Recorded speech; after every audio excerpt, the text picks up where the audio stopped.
মানুষ কালিমা পড়ে মুসলমান হয়েছিলেন। আওয়াজ দিয়ে বলেন ঠিক কিনা?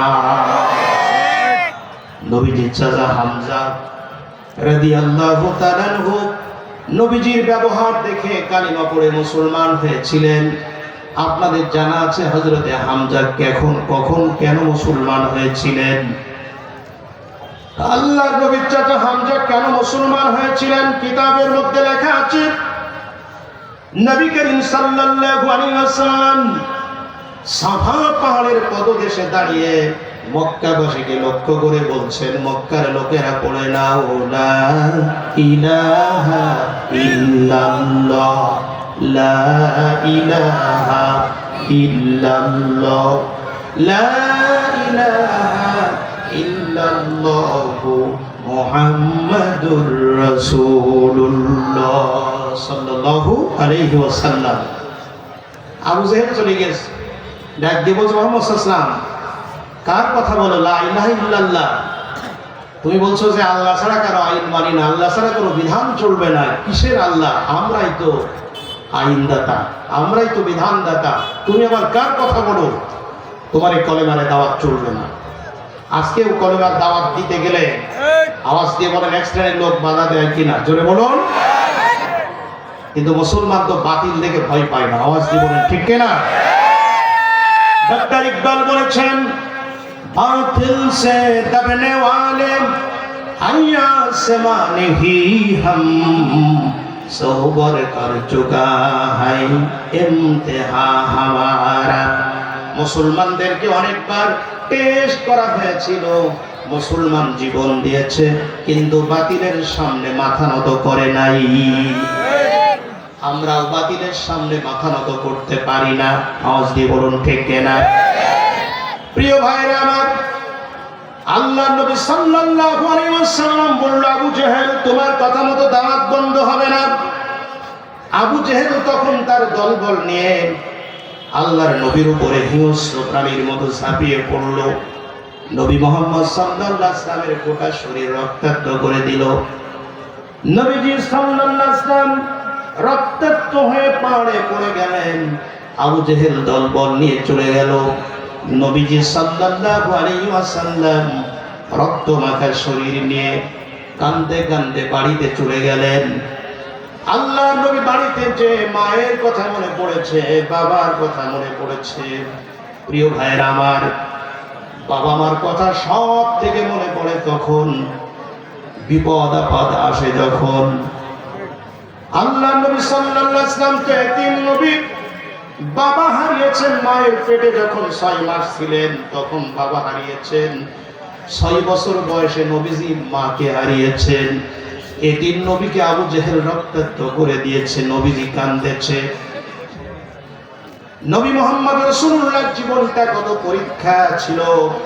আল্লাহ নবী সাল্লাল্লাহু আলাইহি ওয়াসাল্লাম 6 বছর বয়স মাঠে যেতেন পাড়া ছেলেদের সঙ্গে। ছেলেরা খেলতেন, নবীজি খেলতেন না, দেখতেন। সন্ধ্যার আগ দিয়ে সব ছেলেদের সঙ্গে নবীজি বাড়ি আসতেন। সব ছেলেরা বাড়ি এসেছে কিন্তু একদিন মুহাম্মদ সাল্লাল্লাহু আলাইহি ওয়াসাল্লাম বাড়ি আসেন নাই। মা আমেনা খুঁজতে খুঁজতে মাঠের ভিতরে গিয়ে দেখে কোনো ছেলেরা নেই, মুহাম্মদ সাল্লাল্লাহু আলাইহি ওয়াসাল্লাম একা। নবীজির চোখ দিয়ে টপ টপ, নবীজির চোখ দিয়ে টপ টপ করে পানি পড়ছে। মুহাম্মদ সাল্লাল্লাহু আলাইহি ওয়াসাল্লামের মাথার চুলগুলো উস্কো উস্কো, চেহারাটা মলিন, হাউমাউ করে কাঁদতেছে আর বলছে আব্বু আব্বু।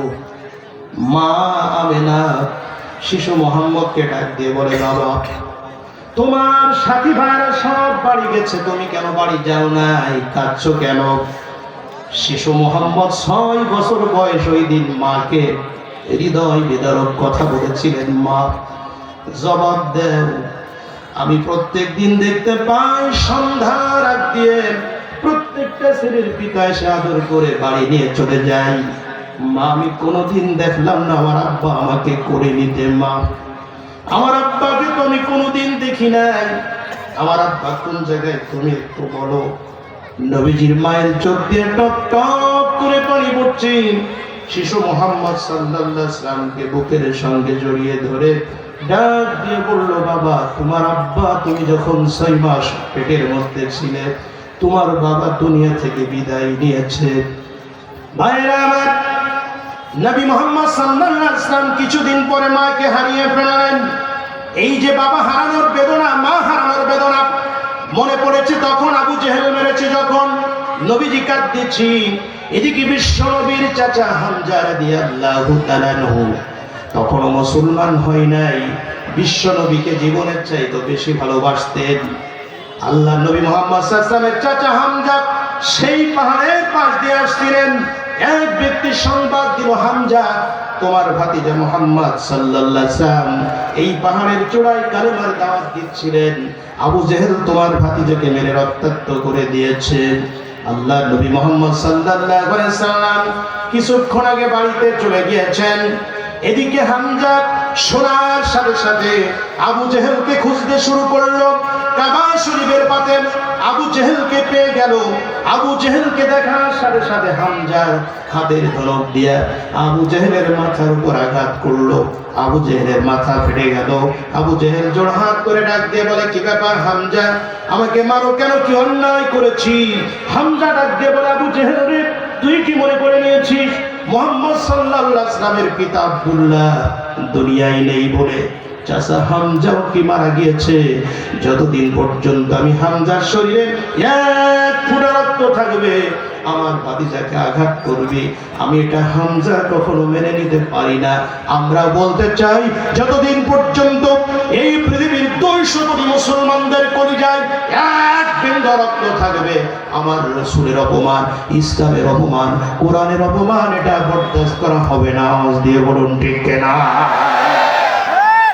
প্রিয় ভাইয়েরা আমার, আবু জেহেলকে হামজা আঘাত করে রক্তাক্ত করে দিয়েন, সোজা চলে গেলেন নবীজির কাছে।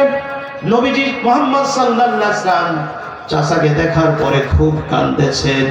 আমি আপনাদের উদাহরণ দিলে বুঝতে সহজ হবে। যদি কারো বাবা মারা যায়, ওই এতিম ছেলেকে কেউ যদি লাঠিতে আঘাত করে রক্তাক্ত করে দেয়, ওই সময় যদি চাচা তার পাশে গিয়ে দাঁড়ায়, ওই এতিম ছেলেটার চোখ দিয়ে বেশি পানি পড়ে।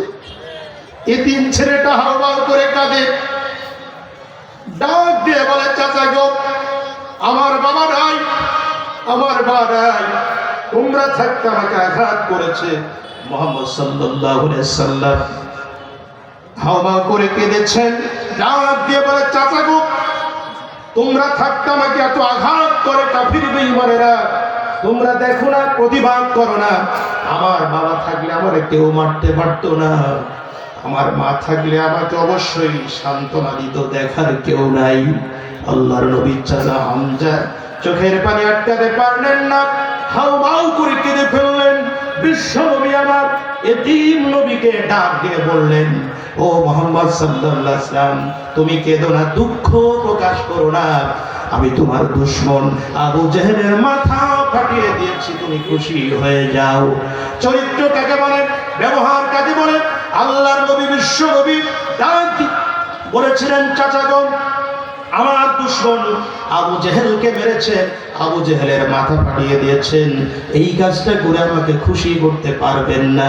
আমি সব থেকে খুশি হব একবার যদি ঈমানের কালিমা পড়ে আপনি মুসলমান হয়ে যান। আমার ভাইয়েরা, নবীজির মুখ থেকে এমন কথা শোনার সাথে সাথে হামজার গায়ের পশমগুলি খাড়া হয়ে গেল। হামজার পায়ের তলা থেকে যেন মাটিগুলো সরে যাচ্ছিল। হামজা রাদিয়াল্লাহু তাআলা আনহু প্রিয় নবীকে ডাক দিয়ে বলল, ভাতিজা, মানুষ তোমাকে খারাপ বলে, মানুষ তোমার বিরুদ্ধে অনেক অপবাদ দেয়, কিন্তু সত্যি তোমার মতো মানুষ আকাশের নিচে জমির উপর একজন হতে পারে না। আমি তোমার দুশমন আবু জেহেলকে মারলাম, তুমি খুশি হতে পারলে না, কালিমা পড়লে খুশি হবে, এতেই প্রমাণিত হয় তোমার মতো মানুষ আকাশের নিচে জমিনের উপর আর একজন হয় না। অতএব আমি আর দেরি করতে পারলাম না, আমি কালিমা পড়ে মুসলমান হয়ে গেলাম। লা ইলাহা ইল্লাল্লাহু মুহাম্মাদুর রাসূলুল্লাহ, পড়ে লা ইলাহা ইল্লাল্লাহ, লা ইলাহা ইল্লাল্লাহু মুহাম্মাদুর রাসূলুল্লাহ সাল্লাল্লাহু আলাইহি ওয়াসাল্লাম। স্কুলের ভিতরে আমার মা বোনদের জায়গা হচ্ছে না। আমরা যতদূর জানতে পারলাম হাজার হাজার মা বোনের ঢল নেমেছে আজকের এই তাফসীরুল কোরআন মাহফিলে। মা বোনেরা, আপনারা সামনের জায়গাগুলো পূরণ করে বসুন, অন্য মা এবং বোনদেরকে বসার সুযোগ করে দেন। আমি আমার শ্রদ্ধাভাজন পুরুষদেরকেও বলছি, আমার সম্মানিত একান্তে আপনজনদেরকেও বলছি, আপনারাও সম্ভব হলে গিয়ে বসুন, অন্য ভাইদেরকে বসার সুযোগ করে দেন।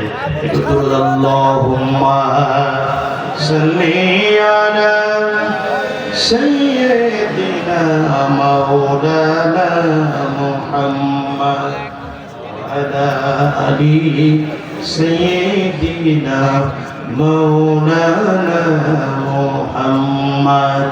গাছে চিনল নবীজিকে, মাসে চিনল নবীজি, উম্মতে হয়ে চিনিলাম না, চিনল বনের হরিণী।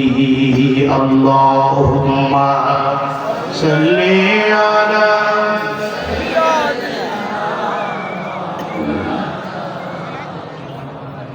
আলা আলি সাইয়্যিদিনা মাওলানা মুহাম্মদ। আমার বন্ধুগণ, আজকের মাহফিলের সম্মানিত প্রধান অতিথি সংগ্রামী জেলা আমির, আয়কর আইনজীবী, জামাত মনোনীত এমপি পদপ্রার্থী, কেন্দ্রীয় শূরা সদস্য, জননেতা জনাব অ্যাডভোকেট রুহুল আমিন ভাই আমাদের মাঝে উপস্থিত হয়েছেন। আমরা আজকের মাহফিল থেকে একটু স্বাগত জানাই। নারায়ে তাকবীর, নারায়ে তাকবীর। রুহুল ভাইয়ের আগমন মাহফিলের পক্ষ থেকে, জেলা আমিরের আগমন, নারায়ে তাকবীর। মাশাআল্লাহ, সকলে বলেন আলহামদুলিল্লাহ। আজকের মাহফিলের সম্মানিত প্রধান অতিথি জননেতা জনাব অ্যাডভোকেট রুহুল আমিন সাহেব আমাদের মাঝে উপস্থিত হয়েছেন। কিছুক্ষণের মধ্যে তিনি বক্তব্য রাখবেন। আজকে প্রধান বক্তা রাস্তার ভিতরে চলে আসবেন, তিনিও ইনশাআল্লাহ বক্তব্য রাখবেন। সম্মানিত ভাইরা, তাহলে আমি আর বক্তব্য বাড়াতে চাই না, শুধুমাত্র আমি বলছিলাম আমার নেতা, তোমার নেতা বিশ্ব